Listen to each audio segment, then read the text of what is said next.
Nggak usah ngomong ya. Lampu jangan ngomong dibuka. sekali Sekali-sekali Pak jangan De. ngomong lah. Sekali. Oke. Enggak, bukan enggak. Oh, ini pertanyaannya bagus. Belum.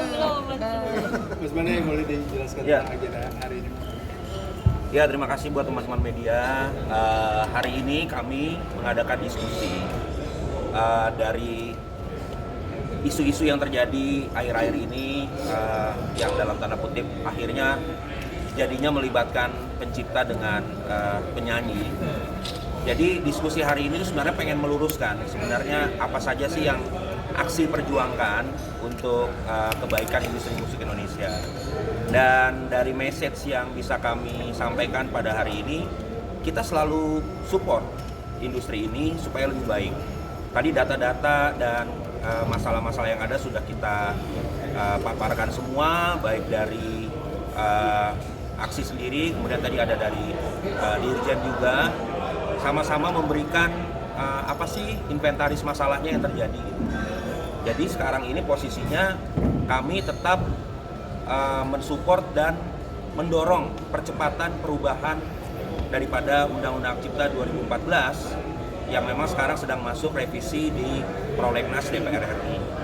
Dan kami juga lagi mau memperjuangkan terus adanya perubahan nasib daripada pencipta lagu melalui teknologi yang baru, yaitu direct license, yaitu pembayaran langsung kepada pencipta secara real time, akuntabel dan juga transparan yang langsung diterima oleh pencipta.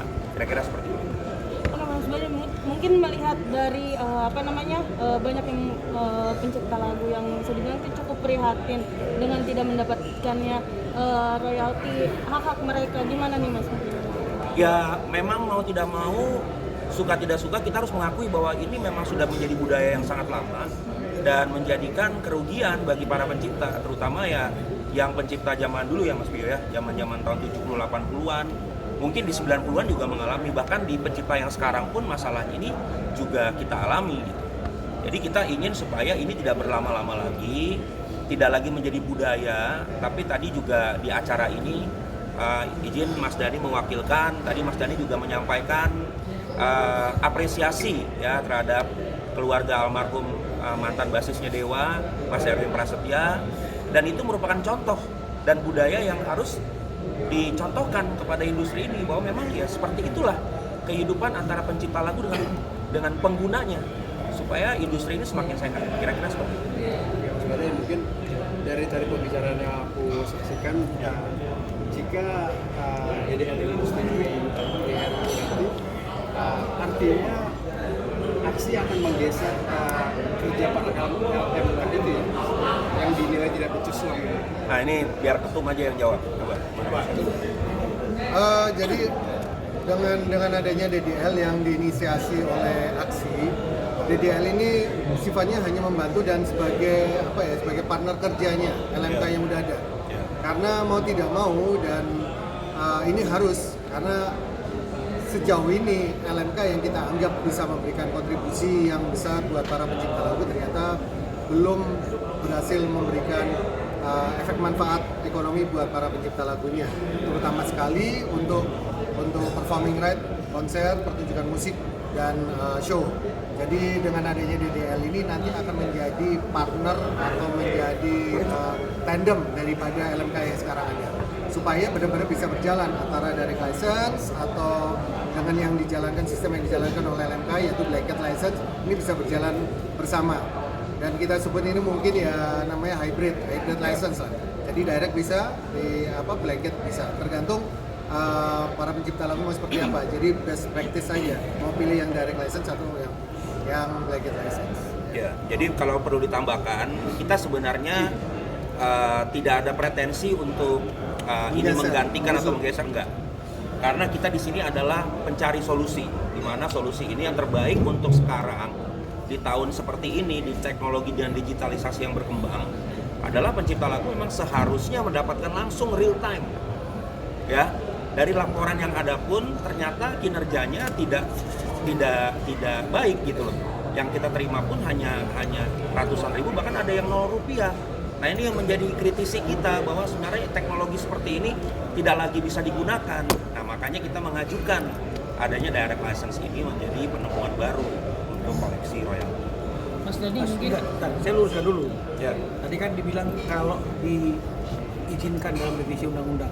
Jadi seolah-olah sekarang kalau kita mau pakai DDL kan landasannya kan menunggu Nah, revisi. jadi tadi saya sudah sampaikan Ya. bahwa di Undang-Undang Hak Cipta yang sekarang 28 tahun 2014 itu di pasal 81 itu sudah mengizinkan pencipta itu untuk melakukan perjanjian sendiri. Yes. Nah, jadi itu landasannya. Kalau memang kemudian ingin dipertegas boleh-boleh saja, tapi artinya bukan berarti hari ini tidak ada landasannya. Landasannya ada di pasal 81. Jadi biar jangan sampai keliru kalau nanti misalnya kemudian ada orang-orang yang dari lisensinya secara langsung dianggap itu menyalahi aturan. Itu yang pertama. Yang kedua, karena ini perbuatan keperdataan kan begitu ya, kekayaan seseorang, maka di sini berlaku yang namanya ajas pacta sunt servanda dari itu, bahwa kesepakatan para pihak itu dapat menyampingkan undang-undang. Ya, makanya dalam pasal 41 juga dikatakan kecuali diperjanjikan lain, kan begitu. Nah, jadi artinya biar informasinya tidak salah seolah-olah sekarang ini tidak ada landasan hukumnya dan keliru kalau misalnya kemudian penyanyi itu, pengguna itu melakukan pembayaran secara langsung kepada penciptanya. Ya. Sedikit Doni, Dani yang menambahkan dong Mas Dani. Tadi Bang Milan bilang bahwa LMKN itu adalah pihak luar yang bukan pencipta, yang sebagai pengawas. Aksi kemudian hadir untuk menjadi pengawas selanjutnya, lalu LMKN Jadi begini, seperti apa? jadi begini, saya hanya menyampaikan di mana di dalam Undang-Undang Hak Cipta 28 tahun 2014 itu posisi LMKN. Karena di Undang-Undang 28 tahun 2014 itu tidak ada bicara tentang LMKN. Yang ada itu adalah LMK. Fungsi LMK juga jelas, ya, memungut dan kemudian mengelola dan mendistribusikan. Landasan dia bekerja juga adalah kuasa daripada pencipta yang menitipkan karyanya kepada LMK tersebut, kan begitu. Nah, LMK ini di mana posisinya di undang-undang? Nah, betul ada munculnya di PP 56, tapi kan lucu, undang-undangnya nggak bunyi, kok PP bunyi tentang LMKN. Apalagi dia melakukan katanya pengawasan terhadap LMK. Otoritasnya dia dari mana? Negara yang memberikan, loh. Tapi kan lucu, yang ngawasi LMK kan harusnya adalah orang yang menitipkan karyanya kepada LMK, bukan orang lain yang ikut mengawasi. Kalau bikin regulasi boleh pemerintah, tapi kalau ikut mengawasi kan sebenarnya kan itu adalah kewenangan daripada pencipta. Kok kepada LMKN? Itu yang tadi saya pertanyakan, kan begitu ya. Karena kalau tidak nanti akan terjadi tumpang tindih. LMK lapor ke LMKN loh. LMKN nggak dapat kuasa loh dari pencipta. Dia hanya ada karena PP 56 mengawasi LMK. Oh, boleh-boleh saja dia mengawasi LMK, tapi kan artinya apapun yang dia lakukan itu tidak boleh melebihi kewenangan yang ada dan melekat kepada pencipta sebagai pemilik kekayaan intelektual tersebut. Ke depan aksi akan menjadi pengawas itu sendiri, bukan sebagai Saat ini aksi step by step ya, kita akan lakukan langkah-langkah advokasi juga, dan juga kita juga akan melakukan percepatan untuk pengusulan digital direct licensing. Nah, kedepannya kita mau menjadi pengawas, apa lembaga manajemen kolektif dan lain-lain, itu akan kita bahas secara paralel. Ya, karena mau nggak mau ketika anggota sudah banyak, program sudah berjalan, kami juga pengen untuk anggota kami aman di dalam koleksi distribusi royalti tersebut. Nah, perlu saya sampaikan juga bahwa perlu digarisbawahi, pencipta lagu itu tidak pernah bekerja sama atau menguasakan pengelolaan karya ciptanya kepada LMKN. LMKN ya. Ya, ini harus catat nih ya, jangan sampai salah nih beritanya nih. Kami tidak pernah menguasakan pengelolaan itu kepada LMKN, tapi kami menguasakan kepada LMK. Ya, nah kalau ada atribusi penguasaan itu, nah itu berarti ada satu missing link ya yang terjadi ketika pencipta lagu tidak dilibatkan.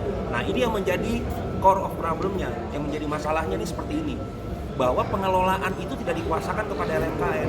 Dan perlu digarisbawahi juga teman-teman bahwa LMK ini hanya sebagai pengelola, bukan pengambil keputusan lagu itu bisa digunakan atau tidak. Beda ya.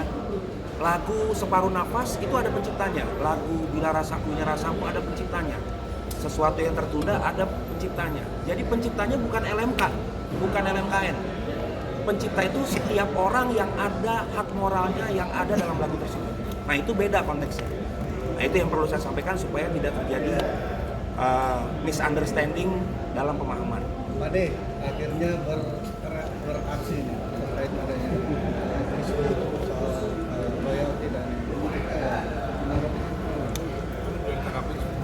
Pade. Pak De, sikat. Kamera betul. Ya intinya kita on the right track, Ya. on the right track untuk menuju kepada optimalisasi tata kelola pertunjukan musik. Ya. Mas, dengan kemunculan adanya polemik kan muncul dengan visi penyanyi-penyanyi, mungkin tanggapan Mas dari seperti apa? Apakah ini jadi tandingan yang masuk? Wah, Enggak lah. Oke ada Pak. sebagian yang menganggap begitu, ada sebagian yang tidak. Jadi begini, banyak juga anggota-anggota visi yang sudah saya telepon pribadi-pribadi. Saya lihat dari 30 penyanyi ya, yang bela artis cuma satu lah, Once Michael. Nggak ada yang bela. Saya ketawa sih. Kenapa kamu ketawa? Jadi visi itu nggak ada yang bela Agnes kecuali Once Michael. Jadi saya telepon Rosa misalnya ya, Cak, seandainya kamu ditelepon sama pengarang lagu Yovie Widianto, misalnya Yovie Widianto telepon Cak, gue pengen ketemu dong mau ngomongin hak ekonomi gue, lu terima nggak? Ya terima lah mas, gitu. Saya telepon Raisa, seandainya di Lestari telepon kamu pengen ngomongin hak ekonomi ini, kamu terima nggak teleponnya? Kamu temuin nggak? Ya temuin dong mas, gitu. Jadi kebanyakan penyanyi tidak setuju dengan cara-cara Agnes tidak menemui, kok kenapa? Pas. Ini sebenarnya saya nggak ngarang-ngarang bang. Bener. Boleh diklarifikasi kan? Ini bukan etika dan adab soalnya. Iya. Jadi rata-rata semua penyanyi itu nggak ada yang seperti Agnes. Rata-rata kalau ditelepon sama pengarang lagunya pasti ditemuin. Ini kan yang menjadi masalah, yang jadi lebar peristiwanya kan hanya gara-gara Agnes tidak menghargai penciptanya lagunya, gitu. Bahkan tidak menganggap teman lagi. Coba dikutip itu dari We are not friends. We are not friends. Jadi kemudian ya. Podcast dari bayangin nanti kasihan loh. Kali biasa nonton Deddy Corbuzier tuh sampai matanya mengalir ke kaca-kaca, nggak dianggap teman. Pade, tapi dari adanya Tadi kan udah menjawab soal visi ya. adanya istilah tersebut, bahkan Pade sempat posting salah satu unggahan untuk sindiran kepada Agnes juga, atau seperti apa sih ini Pade Jadi yang terkait begini, otak itu? saya sebagai anggota legislatif harus memberikan edukasi yang baik terhadap warga negara Indonesia bahwa apa yang dilakukan Agnes ini, dialektikanya maupun adabnya kepada para pencipta ini tidak baik, tidak boleh ditiru oleh penyanyi yang baru atau junior-juniornya. Bagaimana memanusiakan pengarang lagu itu seperti apa, jadi saya harus memberikan pendapat saya soal itu. Kalau pendapat soal hukum saya nggak ikut-ikut. Pendapat soal hukum dia kan udah divonis sama hakim gitu. Apalagi katanya sekarang laporan ke pidananya udah diproses di Barreskrim. Jadi saya nggak ngomongin soal hukum. Buat apa? Kan udah ada pengadilan. Saya hanya mengomentari soal etika, adab, dialektika, budaya penyanyi kepada pencipta lagu supaya hal seperti Agnes ini tidak boleh terjadi lagi. Tapi melihat setelah adanya podcast Agnes dengan Deddy Corbuzier juga belum ada itikat baik sampai sekarang ke Mas Ari sendiri. Ya, apa itu kan pilihan hidupnya kan. Bukan pilihan hidupnya. Cuman kita juga harus memberikan edukasi kepada masyarakat bahwa apa yang dilakukan Agnes dengan tidak menganggap atau tidak memanusiakan pengarang lagu itu adalah hal yang buruk, tidak sesuai dengan pendidikan moral Pancasila yang selama ini kita pelajari. Oke. Kalau dari Bang Milano gimana nih Bang Milano? Apalagi kan sekarang kan Agnes sendiri kan kabarnya dipanggil juga ke Barreskrim untuk dalam kasus pidana. Gimana nih Bang? Ya memang kan artinya kita kan sebelum mengajukan gugatan kan yang pertama kali kita lakukan adalah kan laporan kepolisian. Ya. Jadi memang sudah seharusnya dan sepantasnya penyidik menindaklanjuti proses hukumnya, dan karena Agnes sudah ada di Indonesia, ya jangan hanya bertemu dengan fans dan podcast, ya datang juga lah ke Barreskrim untuk memenuhi kewajibannya sebagai warga negara Indonesia yang baik, memberikan keterangan sesuai dengan laporan yang dilaporkan oleh Ari Bias. Jadi kita lihat aja hasilnya, karena penyidik berjanji kepada kami kan minggu ini kan berakhirnya di hari ini, hari Jumat kan begitu, karena besok kan bukan hari kerja. Jadi tadi teman-teman media sudah menginformasikan lagi menunggu di Bareskrim. Ya kita lihat saja hasilnya, apakah dia taat untuk memenuhi panggilan pihak kepolisian memberikan keterangan hari ini atau mungkin menundanya. Nah, jadi semoga hukum itu tidak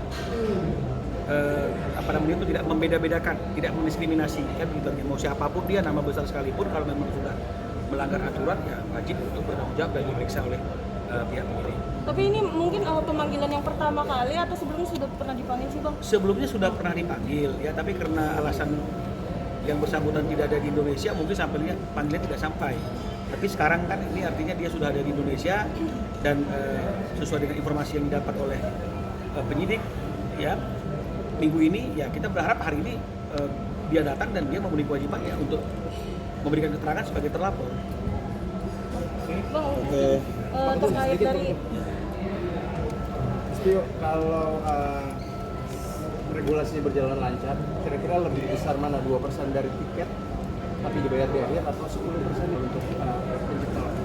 Sebenarnya bukan masalahnya atau masalah besaran royalti yang akan diterima, tapi kita mau mengembalikan lagi hakikatnya bahwa lisensi itu harus diberikan sebelum penyelenggaraan acara, dan setelah lisensi keluar otomatis harus ada pembayaran royalti. Mereka ke arah situnya. Jadi jangan karena besarannya yang 2% itu lebih sedikit, hitung-hitungannya daripada yang 10% dari honor artis, bukan seperti itu. Tapi kita mau kembalikan hakikatnya, prinsipnya adalah bahwa lisensi itu harus diberikan oleh pencipta lagu kepada penggunanya, yaitu penyanyi. Karena selama ini kayak dikaburkan, kayak dihilangkan bahwa tanggung jawab meminta lisensi atau izin itu kepada IO atau penyelenggara. Padahal bukan. Padahal di dalam Undang-Undang Cipta itu jelas disebutkan bahwa pengguna, correct me if I'm wrong, ya, adalah pengguna. Nah, pengguna itu siapa? Pengguna itu sampai kita Google aja, sampai kita tanya ke AI aja, pengguna itu adalah penyanyi. Jadi udah jelas bahwa Undang-Undang Cipta ini sebenarnya melindungi pencipta lagu, melindungi karya cipta, dan juga pasti akan melindungi ekosistem para pencipta lagu kita. Jadi sudah jelas sebenarnya. Jadi bukan masalah besarannya. Jadi pada lisensi itu harus diberikan sebelum penyelenggaraan acara. Oke, Bang, ya mau aman. kasih benar nggak sih dari Agnes sendiri mau kasasi Bang? Naik kasasi. Sudah kasasi. Kasasi sudah dilakukan tanggal 12 Februari kemarin ya. Cuma artinya itu memori kasasinya belum sampai ke kami, sehingga kami belum bisa membuat bantahan atau kontra memori kasasi. Kalau kasasinya sudah. Oke Pak Ade, mungkin terakhir Pak Ade nih, apalagi Pak Ade kan yang lebih speak up nih atas kasus ini, mungkin seperti apa nih Pak Ade? Udah tadi kan saya udah ngomong. Itu lagi Pak Ade, mungkin pesan untuk Agnes juga nih Pak Ade. Orang udah gede kok kasih pesan. Ya kali Pak Ade. Kalau pesan nasi goreng gitu ya Pak. Agnes pernah WA. Oh, Itu udah benar. Saya minta dukungan pada siapa saja. Saya minta dukungan pada Ariel ngasih video, Raffi Ahmad ngasih video, Piyu juga ngasih video. Oke. Ya, oke. Oke. Terima kasih Pak De.